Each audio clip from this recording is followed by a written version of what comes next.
This is a follow-up trip review on a trip I recently took to Argentina for about 2.5 weeks, traveling out of this 28-liter carry-on. Before I left, I posted a video where I went into full detail on my packing list. If you want to see that one, I'll include a link in the description below. So instead of going over all the gear again in this video, I'm just going to talk about some of the changes that I made, what worked, and what changes I might make for next time. Because it was winter when I went, most of my time was spent in the north. It's a gigantic country. I spent time in Buenos Aires, in Salta, in the northwest, and I went to Iguazu Falls. The weather ended up being fantastic. The nights were cold in the morning, so I ended up needing a puffy jacket most days, but it warmed up enough during the day that I could just switch out to a t-shirt. My lodging, I had a combination of Airbnbs, hostels, and a few hotels. I also flew several in-country budget flights like Fly Bondi, which has a pretty small 40 by 30 by 20 centimeter and a 6 kilogram baggage limit. And I didn't have any issues with the bag that I brought. I won't go too much into it, but I think it's worth mentioning the money down there and the exchange rate. The central bank sets an official exchange rate, but because they have such high inflation down there, there's a black market exchange rate has developed that's quite a bit larger than the official rate. If you're coming from a country with a strong currency like the euro, pound, euro, or the US dollar, you can get almost double the exchange rate using the blue dollar rate. You could bring a bunch of cash and just exchange it. I found those places could be a little bit sketchy though, so I think the best way to do is to just wire yourself money from your debit card via Western Union and go pick it up. When I was there, they were giving a rate that was almost exactly the same as the blue dollar rate. Let me know if you have any money questions or any other questions about my trip down there, and I'd be happy to answer them in the comments below. The bag that I brought was the Thule Aion 28. This pack worked out great for me, and I highly recommend it for minimalist carry-on travel. The main compartment is easy to pack because it lays flat like a clamshell. You can either pack it this way by removing this TPU divider, pack it like a suitcase, or if this divider is shut, there's a separate short zipper pocket here on the outside that lets you access the main compartment. I like this setup because I like to pack my Daypack as a boarding bag with everything I need on the plane before I get on. And I can just take this thing, stuff it in the top of the main compartment, zip it in there, and then when I'm ready to get on the plane, just pop it out and take it out. I also really like this front organizational compartment. Only goes down about halfway down the bag. There's a lot of pockets in here letting you pack it with your gear, and it's not gonna all fall down to the bottom, so it's hard to get to. This expansion zipper is also a great feature. Pops the bag open another 2 inches, gives you about an extra 6 liters of space. It's great if you bought a bunch of souvenirs or something on your trip. I ended up buying quite a few things, but thankfully I had underpacked my bag a little bit, so I didn't need to use the expansion zipper. My packing list on this trip was almost identical to that first video I made, except I did make a few minor changes at the last minute. If you want to see that video or packing list, I'll include the links in the description below. A few gear changes I made. I added this pair of lightweight sandals for taking showers in hostels. I switched out my soap bag from the Matador to this Radikl cloth soap bag. I brought a pair of shorts that I never ended up using. And instead of the Eagle Creek packing cube, I switched it out for this medium Thule compression packing cube. I wanted something that I could keep my feet off the ground in shared showers, and I didn't want to take my heavier Zero shoes because I wasn't really going to be wearing these around town. So I picked these things up at the last minute. They're from a company called Mayfly, and they market them toward like camp shoes for ultralight backpacking.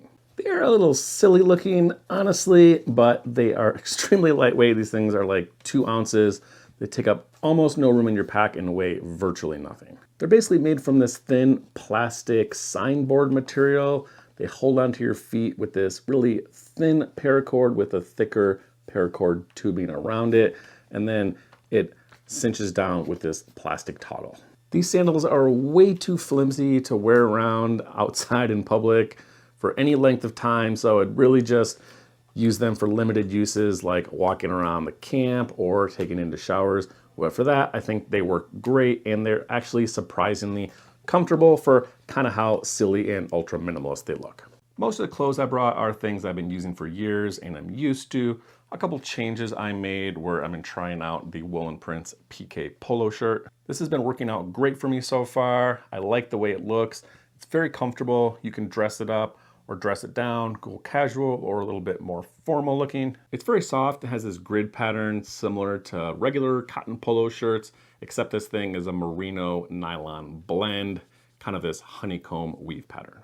I've also been testing out the Arcade Ranger belt for the last few months or so. I like it because it's very lightweight, but even though it is plastic, they still often will make you take it off at the airport. The rest of my clothes are synthetic. I've been wearing these same pants for a while now. I have two by KUHL. I think they're great. I only brought 3 synthetic t-shirts, so I had to do laundry quite a few times on the road. I've tried almost every method for washing clothes while you're traveling, and after trying the sink method again on this trip, I think I finally concluded this is my least favorite method. It's messy with the water jostling around, you're limited to the size of the sink, which can often be really small, and it's kind of awkward if you're in a shared space like a hostel. Sometimes jostling the clothes around will shift the stopper and you lose some water, and I don't think this method works as good to get my clothes clean as washing them in a dry bag. My electronic setup worked well. I looked up on the internet before I left.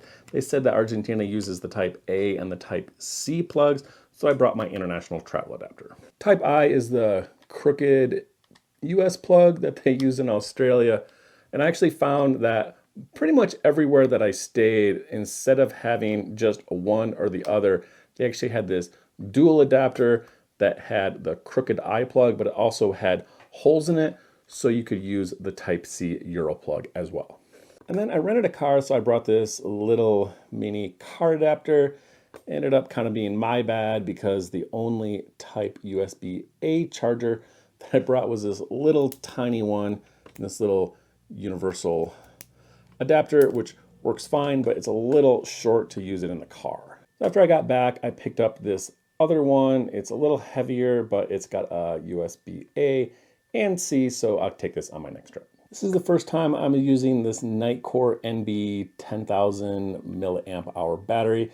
This thing is awesome, works great, and it's lighter and smaller than the previous Anker charger that I was using. I still really like the Aftershok's bone conducting headphones. I use them a lot in airplanes. However, it's so loud in there that you really need to wear earplugs as well, in addition to these, to drown the sound out. Otherwise, you have to turn the volume up so high that these things vibrate and kind of makes your ear tingle. I think the only solution to this is maybe looking into a good pair of noise canceling earbuds. These work great, but if you have to put something in your ear anyway, then you might as well have that just be your only thing. As far as the toiletry goes, from a recommendation, I picked up the Radikl wash bag. It's cloth instead of the Matador dry bag that I usually use. This thing works great. You can either use it as a washcloth, you can store little bits of soap in here, or like I did, where you just store the whole bar. And then I wanted to report on the Gillette Venus Mini Razor. This thing works great. From a recommendation, I switched out the blade.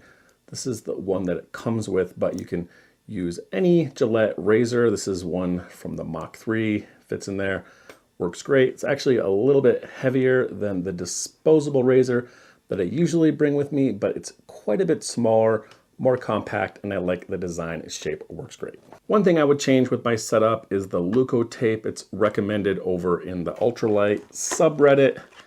This stuff is used for blisters. It's basically just a very sticky cloth tape. It's not something I use very often, but it's nice to have it when you do, if you get blisters. I walked a ton of miles when I was at Iguazu Falls, and I ended up having to use some of this stuff for some hot spots. It works great, but is extremely sticky. It's almost hard to get it off the roll. It's so sticky. So it's good because it's going to stay on you for days without coming off, but it's kind of hard to roll up on itself. And I think it's just a little overkill for what I need. So I'll probably just go back to using kind of the standard cloth tape. The other piece of gear I was testing is the Grayl water bottle. I was a little dubious because this is heavier than the collapsible bottle I usually bring with me. I didn't think I was going to need it because the water in Argentina is generally safe to drink, but I ended up actually using this thing a lot more than I thought I would. This thing is super easy to use. Just fill up this side with water, run this filter down through it, and it filters it up into this main container. Combine them together, and you just drink it like a regular water bottle. Everything I found online said the water was safe to drink in Argentina, and this is true, especially in the larger cities. However, some locals told me, and one of the signs in my hostels in the Northwest Salta region said not to drink the water, so this definitely came in handy. Also worked great, and I was hiking up in Iguazu Falls because I could just take this thing for the whole day, and it was really nice to just fill it up in a little river as you're walking. I even filled it up on the side of the road once while I was driving to Cafayate. The only issue I had with this was some small leakage a couple times. Both times it happened was on airplanes. I'm assuming it was because of the pressure change squeezed water out of the filter, because I tried to recreate it and I couldn't get it to leak any other time. So I hope you found this video helpful. Let me know if you have any questions about the areas I went, the gear I took, in the comments below. I'll be happy to answer any and all your questions. And again, thanks for watching.